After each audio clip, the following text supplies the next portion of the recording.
All right, here's a quick video. We are partnering with a company who helped me design all this, and it's amazing. I will show you all the details later on. But look at that one. I even made very tiny ones. Well, that was the first test. I wanted to see how small we can pick up the details on a 3D printed face. Look at that, very small. But this face, I love it. Angry James.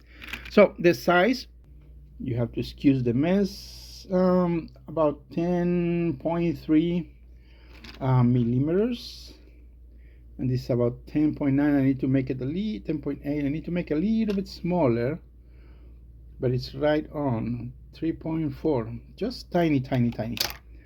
So I will keep you updated, but this one definitely will be available for Trackmaster. That's a great addition, so you can make your own custom. Stay tuned.